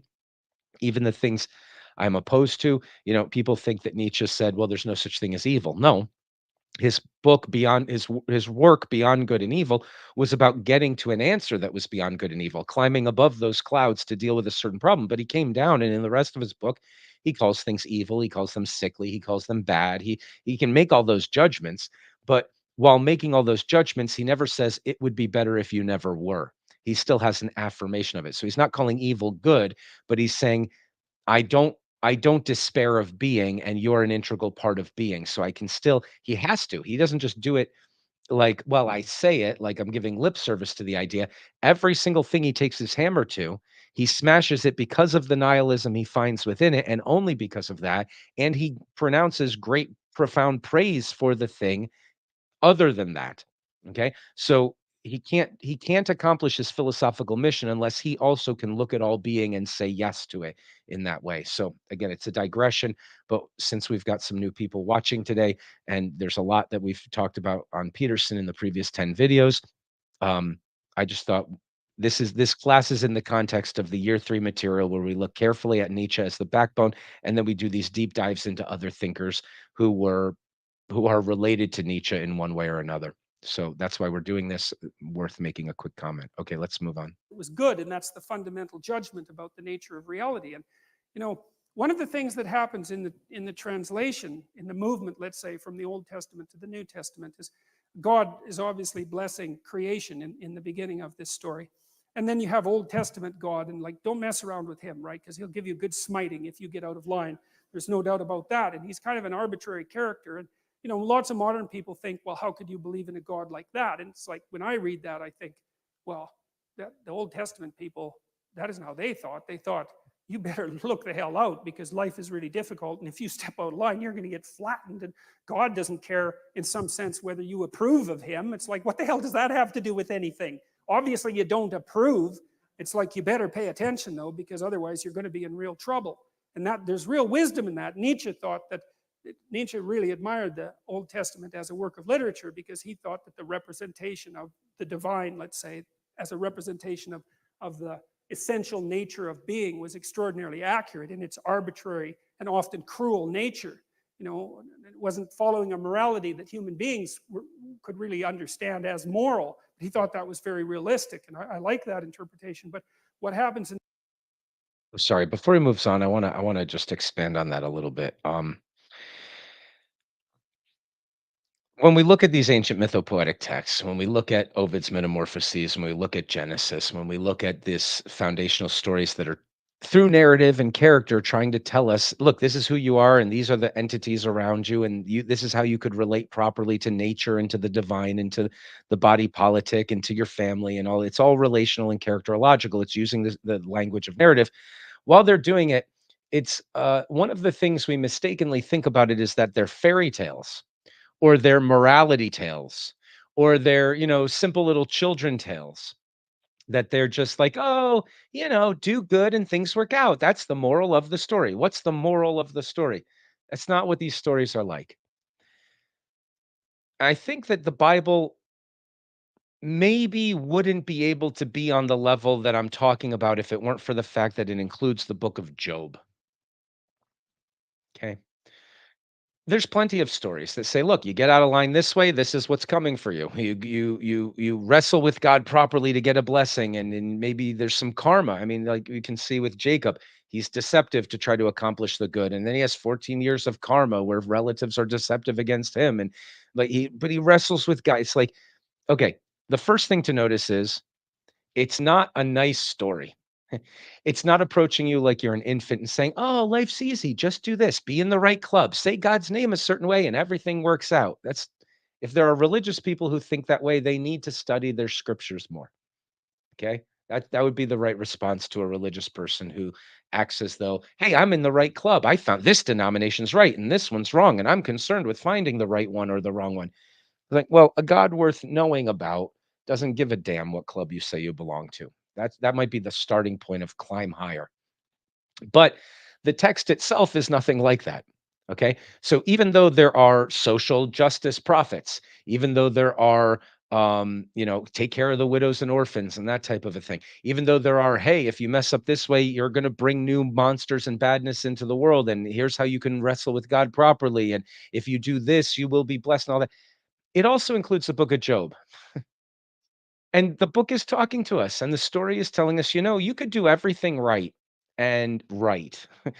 You could be pious in the right way, and you could be wise, wiser than your philosophical friends. And we'll have, the whole text is a philosophy text, except for the narratives. I mean, they are narrative too, but the whole text, let's argue about the nature of right and wrong and doing good, and then you do well, and all this stuff, and blah, blah, blah. And for forces larger than yourself in heaven, a realm that you don't inhabit, bets can be made and you could be a pawn in the whole system and you still have to do what's right, right? It's not about, hey, hey, it all works out and you're happy about it the whole time. It's pretty rough. It's pretty damn rough. But whether you like it or not, whether you say, well, who could believe in a religion like that with a God like that? Fine, have whatever attitude you want towards it. But notice that the book isn't insulting you. The book isn't saying, "Hey, be a little infant child and learn a little simple story and then do the things that mommy and daddy tell you to do." It's more like, here's an accurate depiction of all the horrors of what it means to be you. The catastrophes, the malevolence, the destruction, the arbitrary nature of what's going on. Like all of that is in the story. So it's not insulting us. And then the second thing to notice about the story is that even though it's telling us the world's worse than you, you're going to sit there and bitterly protest that things didn't work out fairly for you, like the child that you are, and then you want a story that's going to give you a childish story. You're not reading it properly. The truth is way harder than you think it is. But, but, and this is true of the Greek. This is true of the Egyptian. This is true of these mythopoetic stories. They say but you can prevail. There's a golden thread of hope that runs through. So there is a right way of doing this. It's like you have nobility, and it's the most noble and tragic and difficult game possible, but you could do it properly if you wanted to, even with your mistakes and your sins and everything else. So it's not talking to you in a stupid, insulting, childish way. And it's also not talking to you in a nihilistic, hopeless, there's no way forward sort of way. It's just, hey, the way forward isn't as easy as you'd like it to be. And there's a lot you need to know about. And there's a lot of entities that are larger than you that you need to know about if you're going to do this properly. So I just thought I'd make a comment on that. I'm sorry. Let's move on. In the New Testament is quite interesting because there's an insistence all of a sudden in the New Testament that you're supposed to act towards God as if he's nothing but good. And that's such a strange thing because you look at the world and you think, yeah, really? Just good, eh? Well, the cancer and the earthquakes is kind of hard to fit into that picture, and the terrible things that happen to children and all. Notice that that's an injunction, right? It's an imperative. It's not that the story is telling you God is good and you should affirm that he's good. And it's like, it's not a proposition that you're supposed to say, yes, I believe that's true. And that means anything. The way Peterson puts it, and this is with the William Jamesian pragmatic notions and all of that that we've talked about before, but the way he puts it is you're supposed to, right? It's behave as if, orient yourself in the world as if that's true, that in the end, this is something worth striving for and working towards, no matter all the reasons you have to be bitter and frustrated and look around. It ain't as good as it could be, and it certainly isn't, right? But the language of it isn't go to church and say, God is good all the time. Amen, brother. And put a big smile on your face and pretend because that's your duty to say it. It's not your duty to say it. It's an encouragement to say, if you could try to live like that, you have no idea how much better things really could be. And if you decide to respond to the arbitrary and the catastrophic and the malevolent and these miserable things that are clearly not good, if you decide to respond to them by turning away from the idea that you should try to prevail and wrestle with God properly and move forward, you're going to make them a lot worse. You're going to bring in more hell. You're going to make it worse for everybody, including yourself. So, it's not like an order or an instruction or a wag your finger kind of thing. And it's also not a affirm the proposition kind of thing, as if that could matter to anybody. We're serious human beings. Don't talk to me like that. Should be the response of anybody, atheist, religious, anybody who hears these stories and what they're supposed to mean from religious people as something like that. It's God's God's way deeper than that. If and you are too. And the way to address you is to say, okay, this is a serious freaking thing, and this is the way that you move forward properly. And you don't know how good it can be if you're just willing to try to turn towards that direction and see what happens. Oh, and by the way, you're right. The hell you're upset about is really hellish and really bad. Go and be upset about it. See how much more hell and badness you bring in with all your imaginations, even if they're aimed at trying to make it better in a different way. Go ahead and see what you get and what you do there. And it's up to you. I mean, it's your choice. What you're gonna build the hell that you're in, or you're gonna push things in another direction.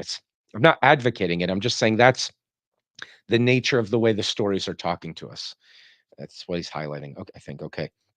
All of that is very difficult to square with the notion of a good God, obviously.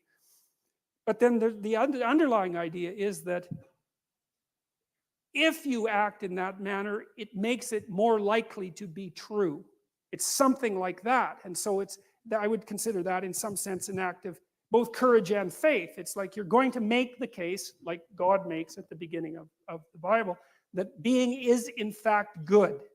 Now, you can't see it because, well, you get to see all the things about it that aren't so good. That's not the point.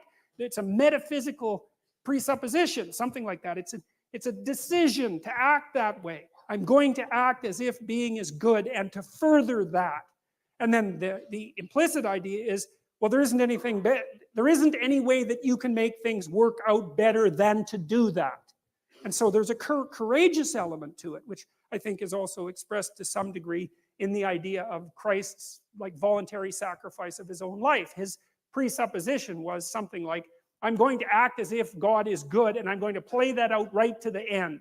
And now that becomes something like a divine pattern. And I believe there's wisdom in that because, again, most of the time that I've been wrestling with this sort of thing, I've always been looking at the opposite. I haven't been studying good, I've been studying evil. Because evil is easier to believe, especially after the 20th century. It's like, I think you have to be blind not to think about the things that happened in the 20th century as evil. And some of the things that happened were so brutal, it's just absolutely unimaginable. And, well, unless you imagine it. And it's right there. It's part of the historical record. And then I think, well, if there's something that's that terrible, it indicates as clearly as anything can that there's also something that's its opposite, and that's whatever it is that's the farthest away possible from that outcome. Now, that doesn't mean we can exactly say what it is, because it's easier to grip, in some sense, what it means to torture and break and hurt, and not to be able to conceptualize so clearly how you would have to act if you were acting in the exact opposite manner. But at least it implies that it exists, and I see that pattern being laid out in this dreamlike manner in the New Testament, and it has something to do with, well, it has something to do, and this is for sure, with the voluntary acceptance of mortality. Because, of course, that's the poisoned apple, right? The fact that everybody looks forward into the future to know that you're finite, and so is everything that you love. And it's very difficult for that not to poison your existence. And well, there's no getting out of it as far as we can tell, but there might be something like switching your attitude to it, and you could say, well, that's the price you pay for being. And the heroic thing to do is to accept that, and not even to accept it grudgingly. To say, all right, I'm going to go along with that, I'm going to accept that, and I'm going to act nonetheless as if being is good, and then I'm going to see how things turn out. It's something like that. And God saw that it was good. And so it's an act of courage, right? There's an act of courage that's associated with that transformation of attitude. And even with regards to the notion that the world is good, it's a courageous attitude, especially given that there's so much evidence that makes that conclusion difficult to continually draw. But the alternative seems to me to be far worse. So there's God again with the sun behind him, because he's associated with the solar consciousness, and he's creating all these strange, wonderful creatures. And you know, and people say, well, you know, the idea of God as an old man in the sky, let's say, that's primitive. It's much more better to think about it as a, much more better? Jesus. Anyways, it's more sophisticated to think of the divine essence as a disembodied spirit or something like that. But you know, that's not so obvious either, because as I already pointed out, there isn't anything that's more complicated than a human being. And so the idea that the divine is something that's at least as complicated as a human being strikes me as something that's actually quite reasonable. And I know it's a metaphor, although I don't know to what degree it is a metaphor, and it's also something that's embodied. And that's also a very interesting notion, you know, because it's become increasingly obvious as we've tried to do such things as produce artificial intelligence, that it's very difficult to produce an intelligence or perhaps a consciousness that isn't embodied in some manner. It can't be just a spirit without form. And I think that's part of the reason too why Christianity puts so much emphasis at the end of time on the resurrection of the body, because there's a drive in there to ennoble the idea of the body, not just the spirit, the consciousness that floats abstractly above the body, but to say that no, you can't do that. You can't just shed that part of you that's heavy and material, so to speak, and leave it behind as if it's of no value. You have to ennoble that as well. And that idea is also linked to the representation of God as a human being, and as a wise human being, and as something that's embodied. And so, at least from the metaphorical perspective, I don't think it's reasonable just to brush your hands across it and say, well, that's primitive, because I don't think it is. I don't think it's primitive at all. And then God said, let us make man in our image, after our likeness. And it's our, because, well, this is part of the priestly story. There's, as I said, a number of sources for the Old Testament. And in the priestly version, if I remember correctly, it's Elohim. That may be wrong. Doesn't matter, but precisely it doesn't matter, because the notion is that the God who's in the background of this story has a kind of plurality of being, right? And it looks like the idea of monotheism arose with great difficulty across time, because there are lots of powers. And the idea that there's a power of powers was something that it wasn't easy for people to figure out, you know, and because what's constant across sources of power? Well, some kind of meta power, but it's hard to figure out what that is, and that's what's being represented by the movement, as far as I can tell, from polytheism to monotheism. It's the observation that there are powers that determine the destiny of people, at least in part, that you're subject to. And then the idea that there's something common across all those powers that you can represent, partly, say, with the idea of the sun rising in the morning and fighting its way out of the darkness at night, and that's associated with consciousness and sovereignty. There's very, very... See, one of the things that bothers me about simple-minded atheism, and I would say the simple-minded atheism is of the sort that regards these stories as nothing but simple superstitions, is that it's very, very poorly informed. Because whatever these stories are, they are not merely simple superstitions. They weren't conjured up by some cabal of priests to bamboozle the masses, even though they were used for that purposes from time to time. It's much, much more complicated than that. They have a very ancient lineage, and they're tied together with all sorts of other stories. And there's an emergent wisdom in them. And I think the right way to view them is as the birthplace of sophisticated philosophical ideas. And so you have to wrestle with these stories. You can't just, and I said already that I'm going to be as rational as I possibly can in my discussion of these stories, and not refer to anything metaphysical except when that's absolutely necessary, even though I don't want to eliminate the possibility of a metaphysical reality, because I think that's premature. But but you have to take the story seriously if you're going to if you're going to if you're going to approach the problem properly. You can't just casually dismiss them. It's not appropriate. And so,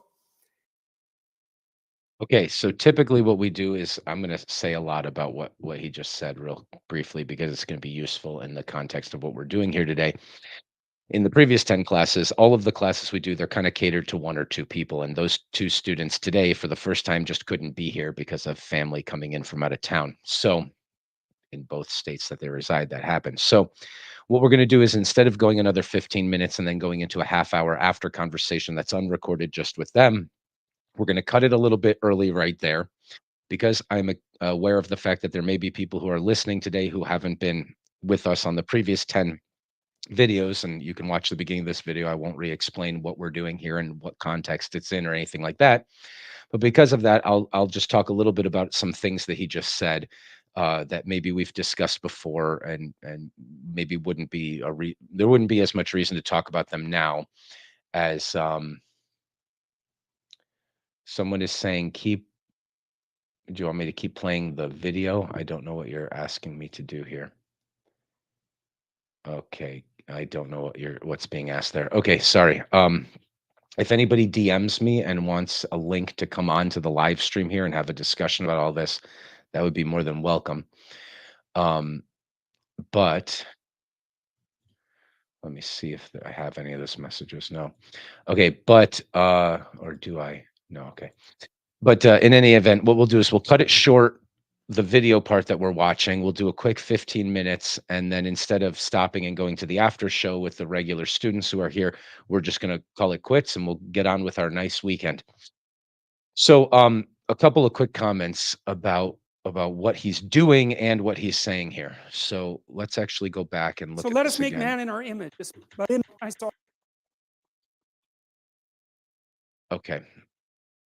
So he's talking about a simple-minded kind of atheism. He's also talking about staying rational, but not excluding the metaphysical, but not bringing it in if it isn't necessary. There's been a few principles, and he has a principle of narrative abstraction. Okay, so these are the things he's talking about while he's trying to explain what it is he's doing as he's doing it, right? So let's start with narrative abstraction. Okay. He talked about this earlier and we've had a chance to talk about it, but he's utilizing this way of thinking right now. And so we could highlight it a little bit for anybody who's just starting to join. And you can watch the previous videos to get more into this. But it's like, okay, our lives have patterns to them. That's the first proposition. So you don't have to agree or disagree. Let's just say that that's true. And those patterns play themselves out as we're interacting with each other, as we're interacting with the world, right? There's patterns to being and there's patterns to our lives. And patterns just means there's things that are repeating, that are noticeable, that are not, it's not just all chaotic and random, right? So maybe there are grooves of narrative that we might fit into as we're living in various places and things like that. But my individual particular life is one thing, and another person's individual particular life is another, and another is another, and so on and so forth.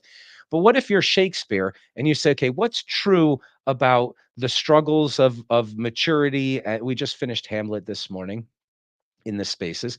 So let's think about that. What if Shakespeare is saying, well, what's true about the struggles of maturing and taking action and coming to terms with the dark realities that are a part of being and doing what needs to be done in order to set things right again? What's true for every individual who's in a pattern of a story like that? Let me tell you one story that speaks to all of you because I'm just going to extract out the things that are common between all your particular stories. And now I've got a story, and that's a story that, hey, everybody likes and everybody feels is shouting something important to them, shouting something at them that which is important, right?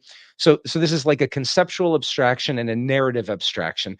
And then for Peterson, and he's talked about this before, okay, Well, that's Shakespeare. Good for him. He's got a lot of other stories from before that he can rely upon. And maybe those things are being shaped by how impactful the stories were. They become a part of the canon. And Peterson talks about, in prehistory, before writing, you know, you're passing on narratively and you're passing on the story, but the only parts you remember from the time your father told you the story decades ago are the parts that are memorable. And so the story is being edited by whatever is memorable is the only thing that's remembered. And so the stories are getting richer and better revised and edited without a Shakespeare to do the editing. Maybe better than a Shakespeare could do it, perhaps. So the way he's looking at these mythopoetic texts is that imagine all of the great stories that are abstractions of individuals, abstract what's common between all of them, and now you've got a meta story, right? It's another layer of narrative abstraction. And do that again, and maybe you're getting somewhere close to a story that Moses puts together, and the only way to describe how he's able to do it is revelation. You just say, look, there now, Norm, get off the wires. Just go. You can't be on the wires. I don't want to tell you again. This poor dog, he's so smart and so dumb at the same time. Hey, buddy, I'll just keep petting you. All right. So he's looking at those that way. But now let's get to the second thing he talked about, which is I want to be as rational as possible. I want to give reasonable explanations for things without appealing to magic and metaphysics and things that are just sort of beyond our ability to understand. So, and then he says, but I don't want to exclude the metaphysical. I don't want to say there is no such thing out there as something like that. If everything here reflects the idea that that's the easiest way to talk about it, that might hint at that there is such a thing, or maybe there's not, or whatever. It would be premature for us to throw it out, he says. So let's talk about both of those things. So the first thing is, and this is one of the things that makes Peterson so much fun. When he first started talking, I laughed. I laughed out loud when I first came across what he was up to. I did. I laughed and I said, "This is funny. This is going to be great," because I knew that every atheistic friend of mine was going to think he was a fundamentalist Christian, and every fundamentalist Christian of mine was going to think he was a secret atheist. Right. And so I was like, that's perfect. That's a sign of a thinker, by the way, when both sides are suspicious that they're not that because why? Because sides exist because there's a germ of truth that the sides are noticing and not willing to give up, but also making their whole worldview out of just that germ of truth. And so a thinker can see the germs of truth and try to incorporate them. That's at least what they're aimed at doing. And so it's a good sign that you've got a good thinker and a really interesting one and perhaps a genius. That's one of the signs. There's plenty of others. But so I laughed. I was like, "Oh, this is gonna be really fun because I can see what he's up to, and I think I can predict even way back then, I know more about what his worldview is, but nobody else is gonna be able to figure it out, and it's really wonderful to watch him give these lectures. I watched all of them, and I'm like, "Oh, yeah, he never." You can't tell. You can't tell what propositions he believes are true when in the metaphysical. He doesn't tell you. So, it was cool to kinda know what they were anyway and know that alright, in any event, so let's look at this formula that he's using. This is the appropriate way for him to be speaking on this stage publicly in the context of academia and intellectual approaches, honest approaches, the approach of a real man trying to live a life and figure out how to wrestle properly with these things, all of that stuff. This is what is the language he thinks is appropriate to express. And what he says is, okay, so imagine you've got 250,000 years of people telling stories about what life is like, and the ones that are working really well, those tribes of people are organizing themselves and orienting themselves around the stories with their calendar and their art and their architecture and everything else, and they're thriving. Maybe if a neighboring tribe has a better story, maybe they adopt some stuff from that while cooperating and trading. Maybe if there's a war between them, nature is figuring out who has a better story because the story is how you orient yourself in the world by that story. And so if you're oriented in the world where you can thrive in the conflict of that, perhaps maybe there's tragedy and accident and all of it. But I really need you to just give me 5 more minutes. We're gonna go for a walk, buddy. Um, but over the long millennia, maybe the story's being edited and worked out by nature itself, by the universe as a whole, by natural selection, sort of like, okay, maybe, right? If the stories have actual I can't stop petting him and he jumps up on me. Can you just give me a second? Uh I'm Italian. I can't think unless my hands are allowed to move. and my hand has to be on the dog or he's gonna stick. Look what he does. He's licking my hand. He's literally licking my hand. All right, buddy, I love you. We're gonna go for a walk. Wrapping it up really quickly. So he's talking about how you can conceptualize of inspiration. Say, well, did a really genius Shakespeare write this story? Did a prophet write this story? Maybe, because it's possible someone can be, clearly, I'm not Shakespeare. Shakespeare's doing something. He's tapping into something. I'm also not Achilles. I'm also not Moses. Moses is really tapping into something. Who knows what it's possible to tap into? So we're not denying any of that. But the biblical scholars are like, well, look, people, Moses is collecting these stories and he, with inspiration and with wisdom, and we're not denying any of that, but he's putting it together in the form that eventually makes it to us. So he counts as author. We're not minimizing the role of Moses here at all. But what he's looking at is how does Moses get this revelation? How does it come to him? And he's coming up with all of the materialistic evolutionary explanations where it doesn't diminish it. It actually makes you say, "Oh, okay, I can understand maybe how that if you're a character like Moses and you've got some impressive character and you have this history and this culture and all of this is coming and you're wrestling with trying to understand how to judge between the Israelites and what to do and you're making these decisions all the time that you could have a flash of revelation. Oh, I've been thinking about how all this works and now I can understand it in a way that I can articulate." And so he's describing it all that way.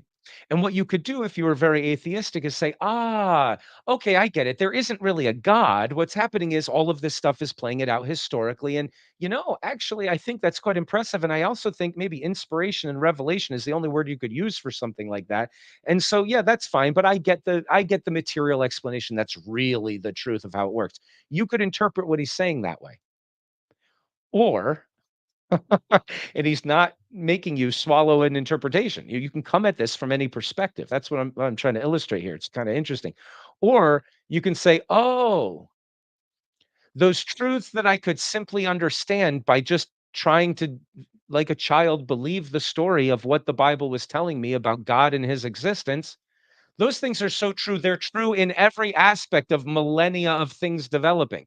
And every aspect of every historical incident is playing itself out in exactly that way, right? And he's not telling you to believe it that way either, right? He's not approaching the metaphysical question.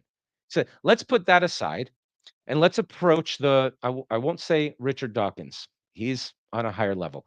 Let's approach the Richard Dawkinites, the people online who think all they have to do is go around saying, "Show me the evidence, show me the evidence." And they've actually been serious thinkers when nothing that they think in their daily lives. The Dawkinites, I don't mean actual intellectually serious people. Richard Dawkins, very much one of them. But the Dawkinites are like, well, I know that biology says this and geology says this, and so the Bible doesn't say that, so it's not right and doesn't mean anything. It's like, okay, let's approach them and say, now wait a minute, hold on a second. You've got this idol of objective truth. You think it's the highest way that something can be true. But we've just recently invented it. And we've been dealing with truth a lot longer. And we know it's based in a fiction. We know that you actually can't, like God, extract yourself from the universe and just measure it without subjects, that we are a part of the being of the cosmos and we play a role, and you can't, the act of observing disturbs the observed. And so keep doing your experiments till they hit that wall and then never say you want new concepts. We've got other concepts in philosophy and we've got other languages and narrative, but as long as you're going to keep banging your head against that wall, keep doing it. You've been making a lot of great progress and we think it's valuable. But in the meantime, maybe what we could say to the Dawkinites is, of course, the Bible isn't literally true. Look how much more profoundly true it is than that. Who gives a damn? That's not the point. And then we could turn to the fundamentalist, literalist Christians who also think, just like the Dawkinites and Richard Dawkins, perhaps, but just like the Dawkinites, they think the ultimate way that something could be true would be if it was the scientific objective description apart from all entities and personalities. Well, how unscientific is it to say you don't understand personalities or a part of this cosmos you're trying to understand? You are one. You have more immediate evidence that that is true than anything else that you've discovered with litmus paper or microscopes or telescopes or anything else. But in any event, the fundamentalist literalist Christians say, "Oh, no, no, no, no, no. The Bible's true. The Bible's true. The Bible's true. Oh, this is the highest truth. Of course, that's the highest truth." I agree. The Bible is scientifically, literally true, and it's basically a geology textbook, and that's how you're supposed to read it. And you might say to both of these groups, you're missing the point of the story. And you might say to the fundamentalist, literalist Christians, of course it's literally true. Look how much more profoundly true it is than that. Right? So he's taking both of these groups who are very much the ends of the horseshoe, really close to each other, even though they think of themselves as it's a little bit of the narcissism of small differences, right? They, they one says yes to God, one says no to God, but they all think in exactly the same way. And they're getting, look how much you have in common. You think the objective, literal truth is the most true. Okay, let's put that question aside. Realize that that's not the case. The question aside of is the Bible that? Let's put that aside. Let's say to the Dawkinites, of course it's not literally true. Look how much more profoundly true it is than that. Say to the literalists, of course it's literally true. I wouldn't take that away from you. Look how much more profoundly true it is than that.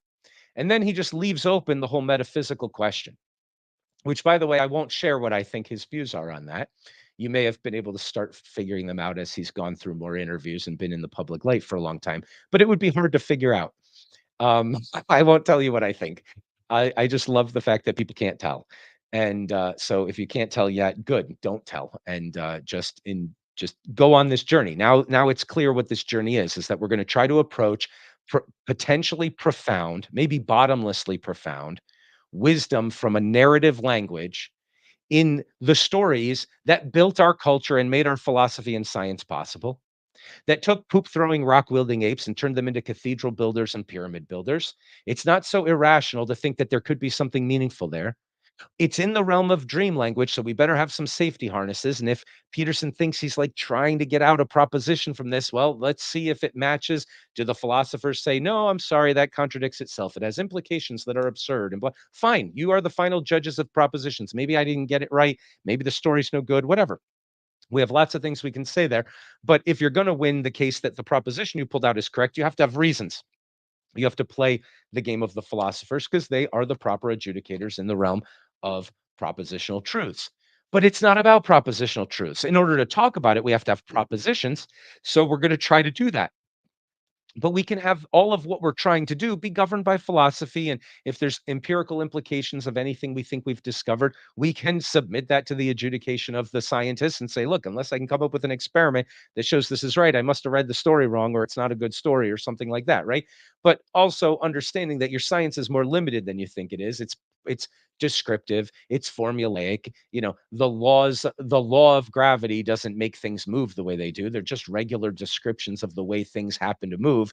We won't have to talk about that more now, but Nietzsche makes that point, and he makes this thinking possible. So if anybody would like to ask questions about that, I can go into that tangent.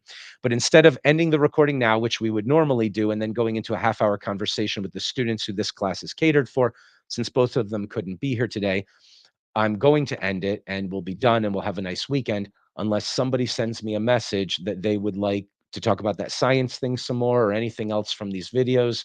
If anybody DMs me and says, look, I'd like to be a regular part of this. This is our 11th class. There's 10 other videos you can watch.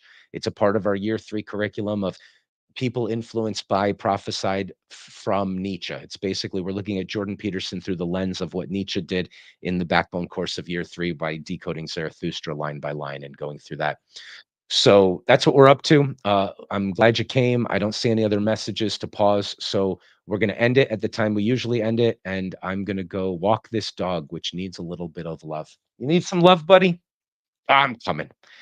All right, we're going to go get on with our days. I wish you all a really awesome weekend. At the beginning of this video, I talked about the rest of our schedule and the other classes that we're doing. So you can watch the beginning of this if you want an update on all of that and some fun things that are coming up and other stuff. But this ends right here. Peace. See you later.